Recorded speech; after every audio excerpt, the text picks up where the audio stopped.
الشيطان الرجيم بسم الله الرحمن الرحيم الحمد لله نحمده ونستعينه ونستغفره ونعوذ بالله من شرور أنفسنا ومن سيئات أعمالنا من يهده الله فلا مضل له ومن يضلل فلا هادي له وأشهد أن لا إله إلا الله وحده لا شريك له وأشهد أن محمدا عبده ورسوله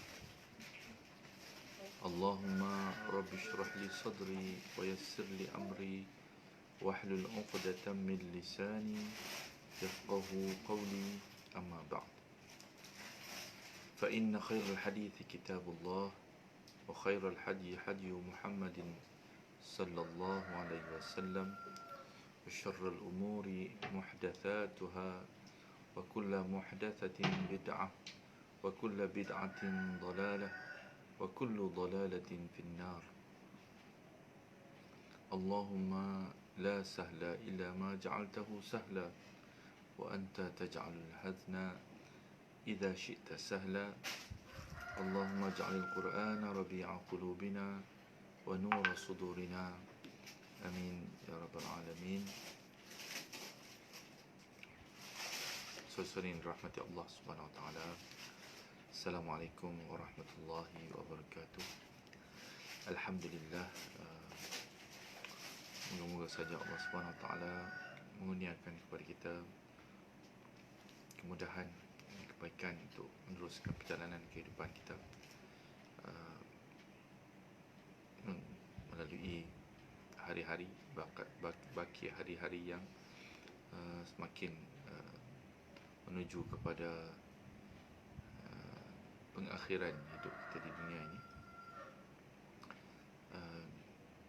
dan insyaAllah seharusnya kita memikirkan, moga-moga Allah SWT menjadikan kita orang-orang yang memikirkan dengan apakah kita nak membawa atau meneruskan baki-baki kehidupan kita ini, apakah objektif yang nak kita capai dalam kehidupan kita, dan apakah yang merupakan mission, tanggungjawab yang perlu kita penuhi sebagai individu, parti, sebagai satu keluarga, sebagai satu masyarakat, dan juga negara kita.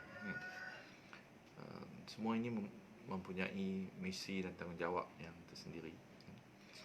Individu ada tanggungjawab yang Allah Subhanahu Wa Taala telah tentukan untuk dia capai sebelum dia meninggalkan dunia ini. Keluarga yang dia berada di dalamnya juga mempunyai misi dan mission dan tanggungjawab yang sepatutnya dipersetujui di antara semua ahli keluarga itu, kan, apakah yang nak dicapai, dan sama-sama berusaha untuk mencapai apa yang sepatutnya dicapai oleh satu keluarga muslim, kan. Masyarakat juga mempunyai tanggungjawab, mission, kan. Masyarakat muslimah, kan. Mujtama' muslim juga mempunyai tanggungjawab yang mesti dicapai, kan. Itu juga ummah keseluruhannya ada mission yang ditentukan oleh Allah Subhanahu Wa Taala. Persoalannya, adakah kita sama-sama ingat dan mengetahui kedudukan kita sebagai seorang muslim, kedudukan kita sebagai keluarga muslim, kedudukan kita sebagai keluarga mujtama' atau masyarakat muslim, ataupun sebagai ummah muslimah yang berada di tengah-tengah umat manusia. Jadi ini merupakan inilah mission dakwah yang bagi kita yang sedar, bila kita membaca Al-Quranul Karim, kita mengharap supaya moga Allah Subhanahu Wa Taala menjadikan kehidupan kita berubah. dengan Al-Quran, kehidupan kita berubah menjadi kehidupan yang lebih hampir kepada kehidupan yang dianjurkan oleh Rasul sallallahu alaihi wasallam, dan juga kehidupan para sahabat ridwanullah alaihim yang diridai oleh Allah SWT semuanya. Jadi dengan kita membaca, dekati Al-Quran Karim, seharusnya ada perubahan. Setiap hari semakin mendekatkan kita kepada tujuan. Setiap hari semakin meningkatkan kualiti dan darjah kedudukan kita di sisi Allah SWT, menjadi lebih hampir. Kalau ada hari yang tidak menghampirkan kita kepada benchmark ataupun capaian yang sepatutnya kita capai ni, yang ditentukan Allah SWT, maka itu hari yang rugi, kan? Dan setiap hari daripada hidup kita juga, kita mengira bangun, kita membuka mata kita pada pagi hari, memikirkan satu, peningkatan diri kita. Yang kedua, memikirkan juga adakah hari ini kita melakukan sesuatu yang dapat menambah lagi kebaikan kepada Islam, kebaikan kepada ummah seluruhnya, kebaikan kepada diri kita untuk lebih hampir kepada Allah SWT, dan menjauhkan kita ataupun melemahkan musuh-musuh Allah SWT, mereka, atau melemahkan perencanaan syaitan, sebagai musuh yang utama kita. InsyaAllah Allah SWT selalu ingatkan kepada kita supaya menentukan perjalanan kita ni, kan? Sebab kita berada di persimpangan, kan? Malam kita telah alhamdulillah berada di hujung blok yang ketiga daripada surah Yasin yang kita baca ini. Allah Subhanahu Taala kita tutup blok yang ketiga ini dengan ingatan Allah Subhanahu Taala, kan? Supaya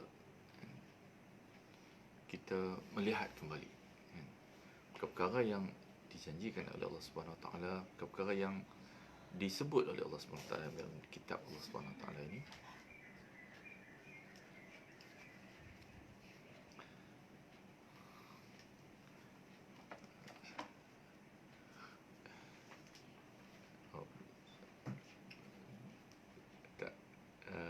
Lupa nak pasang mic. Terima kasih Pinak. Terima kasih Pinak terlebih dahulu. Okey,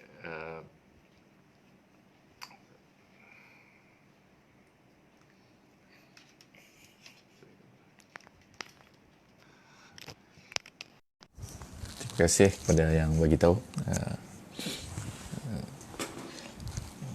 Puan Safinas. Terima kasih. Lupa pakai mic. Dah banyak kali dah banyak bulan dah kita buat, tapi masih lagi lupa untuk pakai mikrofon. Jadi tadi kita bincangkan tentang apa hubungan blok yang ketiga ni dengan blok yang keempat yang kita akan baca ni, kan. Hubungan blok yang ketiga ni, di hujung ni, Allah Subhanahu Taala mengingatkan kepada kita tentang janji, kan, yang Allah Subhanahu Taala tengahkan daripada peringatan Rasul sallallahu alaihi wasallam kepada umat manusia, kan, iaitu pasti akan berlaku hari pembalasan ini. Dan pembalasan ini bukan sahaja yang akan berlaku, maksudnya hari kiamat, kan, tetapi juga balasan hukuman Allah Subhanahu Wa Taala terhadap mereka yang mendustakan peringatan Rasul ini juga bila-bila masa saja akan datang daripada Allah Subhanahu Wa Taala. Allah Subhanahu Wa Taala boleh menghilangkan segala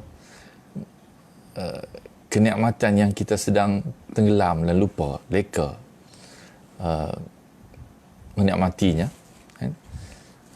Pada bila-bila masa saja. Fajatan ni mengejut, kan? Dengan tiba-tiba, kan? Ini adalah perkara yang diperingatkan, kan? Dalam blok yang ketiga ni Allah sebut, kan? Kemampuan Allah Subhanahu Wa Taala untuk melakukan ini tidak perlu diragukan lagi, kan? Kerana Allah Subhanahu Wa Taala, kan, boleh melakukan semua perkara ini dengan hanya satu, kan, gambarannya adalah Allah Subhanahu Wa Taala mengatakan kun, jadilah, maka jadilah segala apa yang ada di hadapan kita ini. Alam semesta ini pun dijadikan oleh Allah SWT dengan fayaqul kun fayakun, kan? Dengan dia mengatakan kun jadilah, maka jadilah, kan, apa yang dia nak jadikan. Malah dibincangkan di dalam akidah Islam, bukan sahaja memerlukan kun, perkataan kun itu, tunggu kun ini baru jadi, kan, beberapa delay sekejap, kan, kerana Allah SWT sebenarnya tidak memerlukan kepada walaupun perkataan kun ini, kan, cuma nak menggambarkan kepada manusia betapa mudahnya Allah SWT menjadikan sesuatu, kan. Begitulah juga yang nak diceritakan kepada kita di dalam blok yang ketiga ni, bahawa Allah SWT sebenarnya boleh menghantar azab kepada manusia ini daripada atas kepala dia, daripada dalam bumi, kan, dengan mudah saja, kan, tanpa perlu persediaan, tanpa perlu amaran. Mungkin manusia dia perlu bagi masa dulu sehari ke untuk buat sesuatu tugasan, kan, 2 hari ke, kan, masa tertentu. Allah SWT tidak memerlukan itu, kan.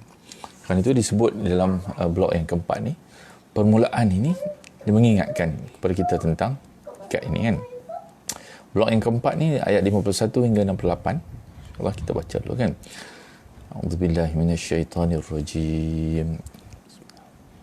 Wa nufikha fis suri fa idza hum minal ajdathi ila rabbihim yansilun. قالوا يا ويلنا من بعثنا من مرقدنا هذا ما وعد الرحمن وصدق المرسلون إن كانت إلا صيحة واحدة فإذا هم جميع لدينا محضرون فاليوم لا تظلم نفس شيئا ولا تجزون إلا ما كنتم تعملون.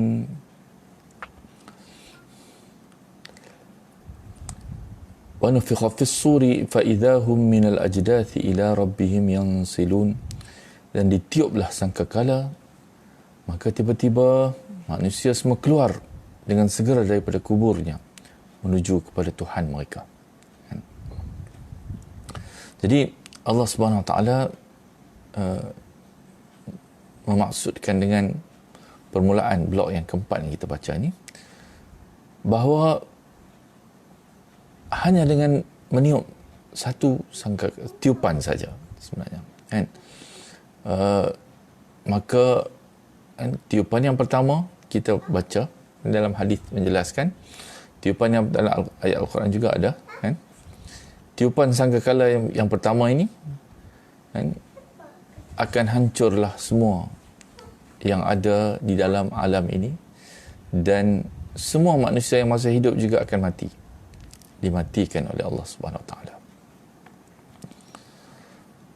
Kemudian akan ditiup sangkakala yang kedua, kan.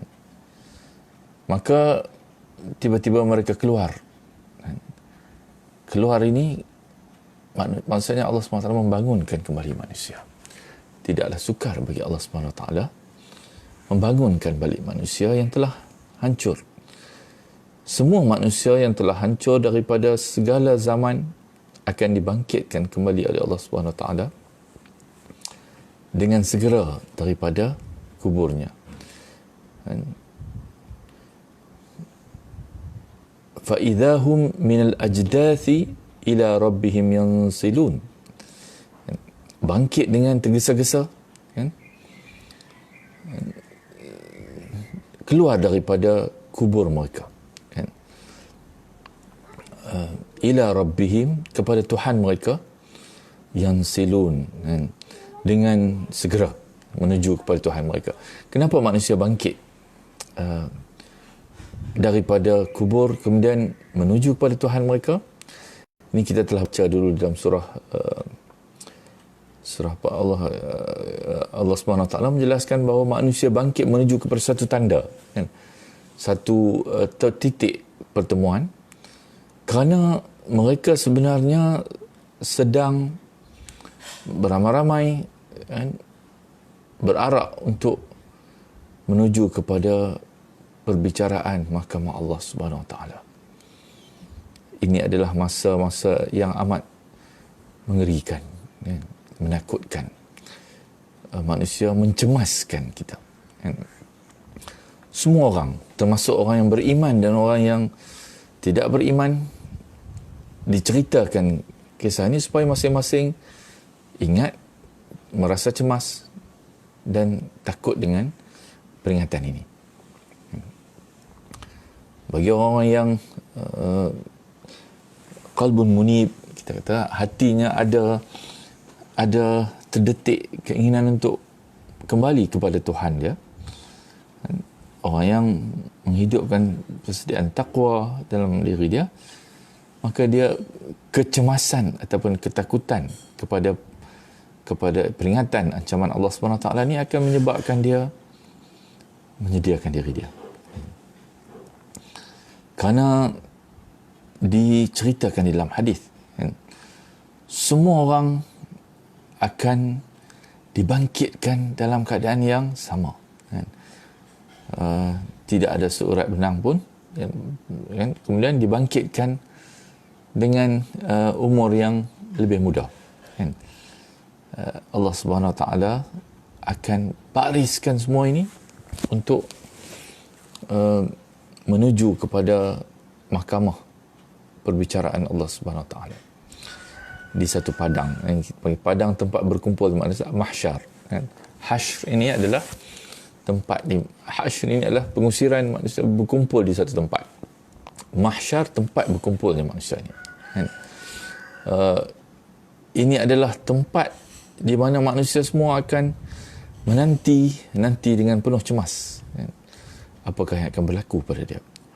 Dan disebut juga bahawa bergantung kepada amalan manusia. Keadaan yang manusia akan hadapi ketika mana berada di padang mahsyar ini, selepas dia bangkit daripada kubur ini, akan bergantung kepada persediaan yang dia buat di dunia ini. Kita membayangkan dengan apa yang kita telah sediakan ini, di tahap manakah Allah Subhanahu Wa Taala akan meletakkan kita di padang mahsyar nanti, daripada yang paling sukar, sehingga dibayangkan seolah-olahnya matahari ini berada amat dekat dengan diri kita, kan, di kepala kita, kan, ni. Dan manusia akan tenggelam di dalam lautan peluh dia sendiri, kan, kerana maknanya Allah Subhanahu Wa Taala akan mengembalikan tubuh badan kita seperti mana yang kita rasa sekarang ini. Dan ketika itu tidak ada simbolik, kan? Semuanya adalah yang benar, kan? Seperti mana yang tubuh badan kita sekarang rasa. Kita akan berpeluh, kita akan merasa sakit, kerana semua saraf-saraf ini akan dikembalikan ke dalam badan kita. Seperti mana sakit yang takutnya kita di dunia ini, dengan ketakutan, dengan kesakitan, begitulah kesakitan yang asli yang kita akan rasa bila kita berada di padang mahsyar nanti. Kalau di dunia ini kita terkena api yang sedikit amat sakit, di padang mahsyar nanti tidak ada beza kesakitan yang kita akan rasai itu, cuma input yang menyebabkan sakit itu jauh lebih besar lagi daripada apa yang akan dirasai, ditanggung oleh oleh tubuh badan kita yang sama ini. Jadi dengan keadaan cemas ini manusia pun bangkit menuju kepada Tuhan dia. Ini semua berlaku dengan satu suara saja, satu tiupan saja. Semua manusia yang telah hancur ini akan bangkit balik. Kemudian mereka berkata, qalu ya wailana man ba'athana min marqadina. Wahai celakalah kami, ya wailana, siapakah yang membangkitkan kami daripada tempat tidur kami ini, daripada kubur kami ini. Man ba'athana min marqadina. Ruqud ini adalah tidur kan. Digunakan juga naum pun boleh juga. Ruqud ini juga ada marqadina, tempat tidur kami, iaitu kubur kan. Daripada kubur kami, tempat kami tidur selama ini kan. Menanti sebab masa ni kita tidak boleh bayangkan, kerana di sisi Allah SWT tidak ada kan, masa kan. Tempoh masa yang kita kata sehari, 2 hari ini semua tidak ada di sisi Allah SWT, kerana selepas kita meninggalkan dunia ini, masa ni akan terhenti bagi kita kan. Orang yang mati beribu tahun yang lepas kan, bila masa ni tidak dilalui, kita pun tidak dapat membayangkan keadaan dia macam mana, kerana Allah SWT lebih mengetahui kan. Semuanya seolah-olah macam tidur.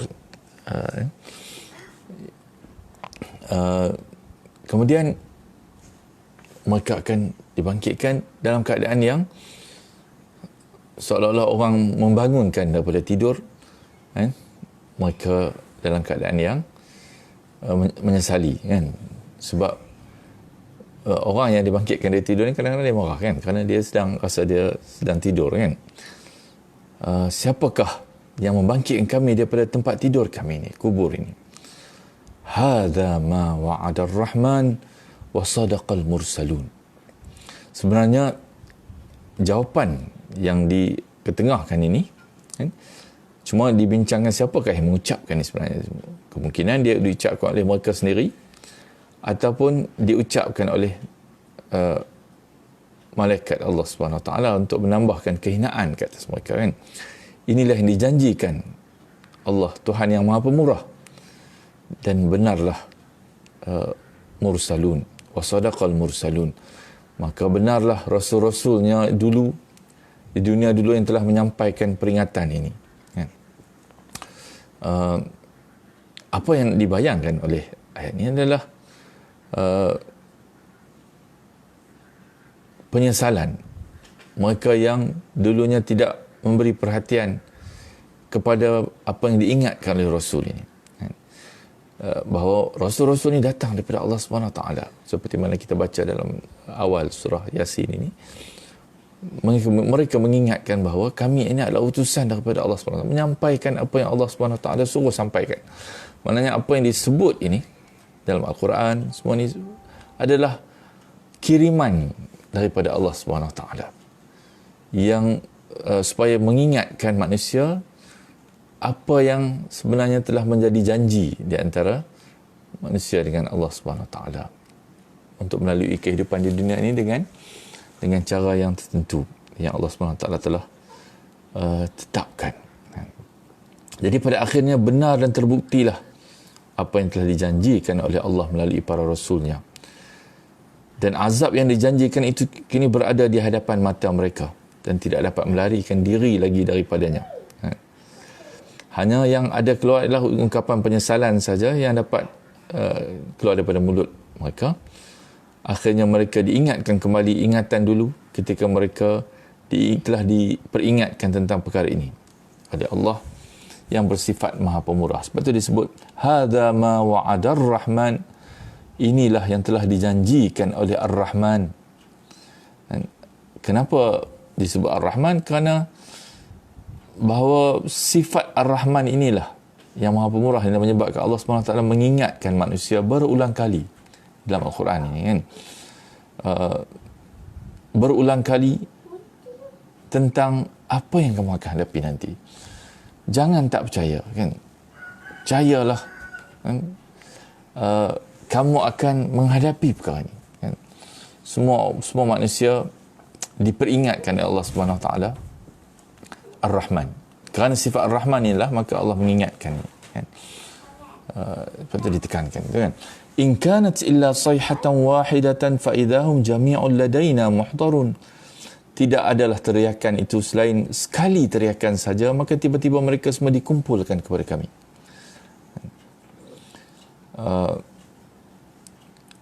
Dengan ini diulang kembali, kan? In kanat illa sayhatan wahidatan, dengan satu teriakan saja maka manusia, kan, Allah membayangkan cukup mudah untuk Allah SWT sebenarnya melaksanakan urusan dia ni, kan? Satu teriakan saja sudah cukup tanpa memerlukan kepada tentera yang khas ataupun alat letupan besar dan sebagainya untuk Allah SWT menghancurkan alam ini. Dan satu teriakan juga seperti mana yang Allah mengucapkan perkataan kun kita kata tadi, kan? Semudah itulah juga Allah SWT membangkitkan kembali semuanya daripada kematian ini. Dan kehinaan ke atas mereka ni akan bertambah lagi bila mereka dikumpulkan jami'an. Kerana ini adalah salah satu masalah orang-orang yang takabur dan sombong ini, maka tidak mau meletakkan diri mereka standing dengan orang lain, kan? Duduk bersama dengan orang lain, kan? Sebab itu diajar oleh Allah Subhanahu Wa Taala kepada Bani Israel, kan, dalam surah Al-Baqarah ayat 40 kan kita baca, Allah SWT suruh mereka, kan, supaya aqimus salah wa atuz zakah warka'u ma'ar raki'in, rukuklah bersama-sama dengan orang yang rukuk, kan? Supaya manusia yang sombong ini, kan, itu satu perkara yang amat dia tak suka, duduk jami'ul ladaina, kan? Manusia ni tiba-tiba mereka semua akan dikumpulkan beramai-ramai, kan? Sama saja, kan, seperti mana manusia, Allah SWT mengajar manusia pergi ke menunaikan haji, kan? Menunaikan haji dalam keadaan semuanya berpakaian ihram, kan? Walaupun di dunia ini orang-orang yang ada kedudukan dia akan di-escort dan sebagainya, kan? Dijaga, di-escort, dia ada kedudukan yang special. Tapi sebenarnya haji itu menginginkan, dengan haji ini Allah SWT menginginkan supaya kita mempelajari hakikat ini, sama ratakan dan juga merendahkan diri kita, kerana supaya jami'ul ladaina, di hari pembalasan nanti Allah SWT akan kumpulkan semua sekali, termasuklah ketua-ketua, penguasa-penguasa, raja-raja, kan? Orang-orang yang ada kedudukan, penjawat-penjawat yang tinggi dan sebagainya, semuanya akan dikumpulkan sekali dengan semua orang, kan? Pengikut-pengikut yang telah mereka ajak kepada kesesatan sebagainya di dunia ni, kan? Tidak kira pangkat dan kedudukan dia, kerana itulah jami'un ladaina ni, perkataan jami' ini ditekankan di sini supaya memberi penekanan bahawa tidak ada siapa pun yang dapat melepaskan diri daripada Allah SWT di hari tersebut, dan mereka akan muhdarun, mereka akan semua dikumpulkan kepada Allah SWT. Ini menggambarkan kehinaan yang besar kepada orang-orang yang sombong dari kalangan yang menjadi ketua-ketua di dunia ini. Ketika di dunia dulu, mereka inilah, kan, yang telah mengajak atau mempengaruhi orang lain untuk mengikut mereka, kan? Mengikut mereka untuk melalui perjalanan kehidupan yang anti Rasul dan anti Al-Quran ini, kan? Jadi mereka akan digiring beramai-ramai seperti penjenayah ke hadapan Allah Subhanahu Wa Taala. فَالْيَوْمَ لَا تُظْلَمُ نَفْسٌ شَيْئًا وَلَا تُجْزَوْنَ إِلَّا مَا كُنْتُمْ تَعْمَلُونَ. Sehingga maka pada hari itulah, فَالْيَوْمَ, Allah kata فَالْيَوْمَ itu hari inilah, pada hari inilah sebenarnya maksud terjemahan dia tu, kan? فَالْيَوْمَ, al-yawm tu maknanya hari ini, kan? فَالْيَوْمَ لَا تُظْلَمُ نَفْسٌ شَيْئًا, seseorang tu tidak akan dizalimi diri dia sedikit pun, kan? Dan kamu tidak dibalasi wala tujzauna illa ma kuntum ta'malun, kecuali sesuai dengan apa yang telah kamu kerjakan ketika mana kamu hidup dulu. Jadi apa yang nak dijelaskan ni adalah sistem perbicaraan Allah SWT ni pasti akan berlaku dalam keadaan yang amat adil. Segala-galanya amat jelas. Buktinya, saksinya, semuanya akan diutarakan, diketengahkan dan diletak di hadapan mata manusia, sehingga manusia tidak boleh melepaskan diri lagi daripada segala pertuduhan yang akan dibacakan kepada dia. Ini adalah bukti-bukti ini kita telah sebut, dia datang daripada bumi, dalam bumi ini, dan saksi-saksi ini juga datang daripada tubuh badan manusia sendiri, antaranya kaki-kaki dia, tangan dan sebagainya. Jadi ini semua akan disebut nanti dalam ayat yang akan datang selepas ini, kan, tentang saksi dan juga tentang bukti-bukti Allah SWT telah disebut dalam surah yang kita baca dulu, kan. Kemudian Allah SWT menjelaskan tadi adalah gambaran selepas bangkitnya manusia dan dalam perjalanan menuju kepada perbicaraan di hadapan Allah SWT. Tapi digambarkan juga di sini bahawa orang-orang yang mendapat keredaan Allah SWT, diampunkan Allah SWT, diterima amalan mereka. Diceritakan dulu gambaran ini supaya manusia memahami kehebatan mereka yang telah melalui jalan yang mendaki di dunia ini, kan. In ashabal jannatil yawma fi syughulin fakihun. Sesungguhnya penghuni syurga pada hari itu mereka ini syughulin fakihun. Syughul ini adalah kerja ataupun sibuk, kan? Kesibukan. Masyrul ini sibuk, kan. Seorang yang dalam keadaan yang sibuk disebut masyrul, kan. Syughulin, mereka ni sibuk dengan kerja mereka, fakihun, dan di dalam syurga, kan, melakukan perkara yang mereka sukai, kan.